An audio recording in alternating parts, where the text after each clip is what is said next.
Salam sejahtera seluruh rakyat Malaysia. Berita hari ini dipetik daripada malaysiakini.com bertajuk Mahkamah Persekutuan tak benarkan Najib tangguh rayuan SRC.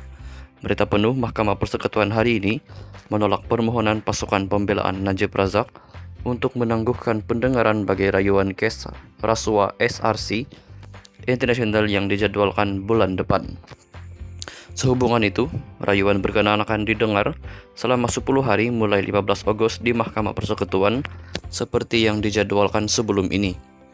Pada Selasa lalu, peguam yang baru dilantik Najib, diketuai Hisham Teh Potiek, memohon penangguhan berkenaan memandangkan pasukan itu baru dilantik. Pasukan peguam yang baru menggantikan pasukan peguam terdahulu yang diketuai Muhammad Syafi Abdullah bagi kes rayuan berkenaan.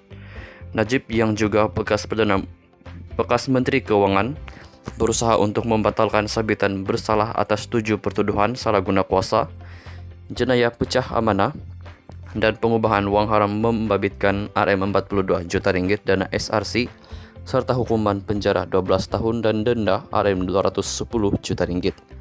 Ketika dihubungi pihak media, Timbalan Pendakwa Raya Muhammad Ashraf Adrin Kamarul mengesahkan Mahkamah Persekutuan tidak membenarkan permohonan penangguhan itu semasa pengurusan kes di hadapan pendaftar Mahkamah Persekutuan Wan Fatimah dan Siti Hajar Mustafa. Hari ini pengurusan kes bagi permohonan bukti baru yang difailkan peguam terdahulu bagi Najib yaitu peguam dari Syafi'i & Co. Kemudian pindaan kepada usul kemudian pindaan kepada usul tersebut untuk mendapatkan bukti baru. Kemudian isu pertukaran peguam melibatkan pasukan peguam diketuai Hisham untuk rayuan utama.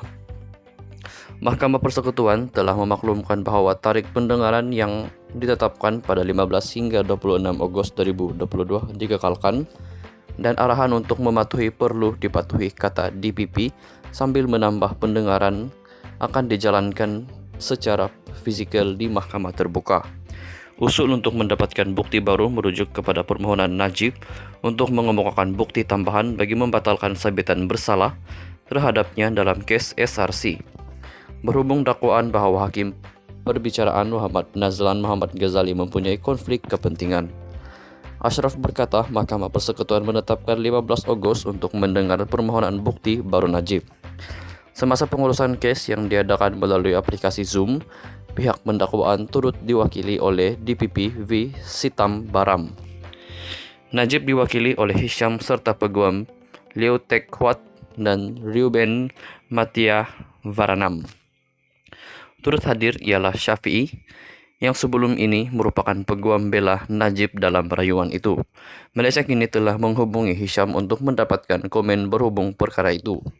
Pada 8 Disember tahun lepas, Mahkamah Rayuan menolak rayuan Najib untuk membatalkan keputusan pada tahun 2020 oleh Nazlan yang merupakan hakim Mahkamah Tinggi Kuala Lumpur ketika itu yang menjatuhkan hukuman bersalah terhadap Najib.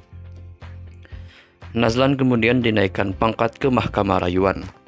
Najib didapati bersalah dan dikenakan denda atas 1 tuduhan salah guna kuasa, 3 tuduhan pecah amanah dan 3 tuduhan pengubahan wang haram berkaitan RM42 juta ringgit dana SRC. Sebelum ini, anak syarikat 1MDB SRC menjadi milik penuh Menteri Keuangan diperbadankan MOF ANC. 1MDB juga dimiliki sepenuhnya oleh MOF NIC. Najib juga pernah menjadi penasihat emeritus SRC dan pengurusi lembaga penasihat 1MDB. Sekian saja berita untuk hari ini. Kita jumpa lagi di video yang seterusnya. Stay safe, stay healthy, bye-bye.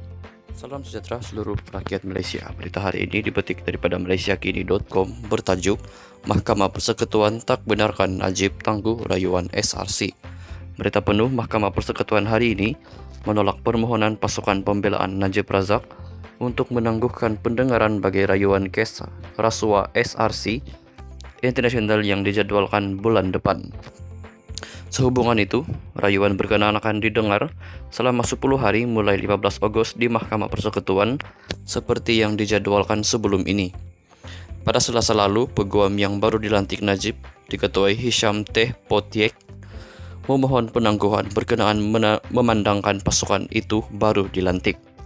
Pasukan peguam yang baru menggantikan pasukan peguam terdahulu yang diketuai Muhammad Syafi Abdullah bagi kes rayuan berkenaan. Najib yang juga bekas Menteri Keuangan berusaha untuk membatalkan sabitan bersalah atas 7 pertuduhan salah guna kuasa, jenayah pecah amanah, dan pengubahan wang haram membabitkan Rm42 juta ringgit dana SRC, serta hukuman penjara 12 tahun dan denda Rm210 juta ringgit. Ketika dihubungi pihak media, Timbalan Pendakwa Raya Muhammad Ashraf Adrin Kamarul mengesahkan Mahkamah Persekutuan tidak membenarkan permohonan penangguhan itu semasa pengurusan kes di hadapan pendaftar Mahkamah Persekutuan Wan Fatima dan Siti Hajar Mustafa. Hari ini pengurusan kes bagi permohonan bukti baru yang difailkan peguam terdahulu bagi Najib, yaitu peguam dari Syafi'i & Co. Kemudian pindaan kepada usul Kemudian pindaan kepada usul tersebut untuk mendapatkan bukti baru. Kemudian isu pertukaran peguam melibatkan pasukan peguam diketuai Hisham untuk rayuan utama. Mahkamah Persekutuan telah memaklumkan bahwa tarikh pendengaran yang ditetapkan pada 15 hingga 26 Agustus 2022 dikekalkan dan arahan untuk mematuhi perlu dipatuhi, kata DPP, sambil menambah pendengaran akan dijalankan secara fisikal di mahkamah terbuka. Usul untuk mendapatkan bukti baru merujuk kepada permohonan Najib untuk mengemukakan bukti tambahan bagi membatalkan sabitan bersalah terhadapnya dalam kes SRC. Berhubung dakwaan bahwa hakim perbicaraan Muhammad Nazlan Muhammad Ghazali mempunyai konflik kepentingan, Ashraf berkata Mahkamah Persekutuan menetapkan 15 Agustus untuk mendengar permohonan bukti baru Najib. Semasa pengurusan kes yang diadakan melalui aplikasi Zoom, pihak pendakwaan turut diwakili oleh DPP V. Sitam Baram. Najib diwakili oleh Hisham serta peguam Liu Tek Huat dan Reuben Matia Varanam. Turut hadir ialah Syafi'i, yang sebelum ini merupakan peguam bela Najib dalam rayuan itu. Malaysia kini telah menghubungi Hisham untuk mendapatkan komen berhubung perkara itu. Pada 8 Desember tahun lepas, Mahkamah Rayuan menolak rayuan Najib untuk membatalkan keputusan pada tahun 2020 oleh Nazlan yang merupakan hakim Mahkamah Tinggi Kuala Lumpur ketika itu yang menjatuhkan hukuman bersalah terhadap Najib. Nazlan kemudian dinaikkan pangkat ke Mahkamah Rayuan. Najib didapati bersalah dan dikenakan denda atas 1 tuduhan salah guna kuasa, 3 tuduhan pecah amanah, dan 3 tuduhan pengubahan wang haram berkaitan Rm42 juta ringgit dana SRC. Sebelum ini, anak syarikat 1MDB SRC menjadi milik penuh Menteri Keuangan diperbadankan MOF INC. 1MDB juga dimiliki sepenuhnya oleh MOF NIC. Najib juga pernah menjadi penasihat emeritus SRC dan pengurusi lembaga penasihat 1MDB. Sekian saja berita untuk hari ini. Kita jumpa lagi di video yang seterusnya. Stay safe, stay healthy, bye-bye.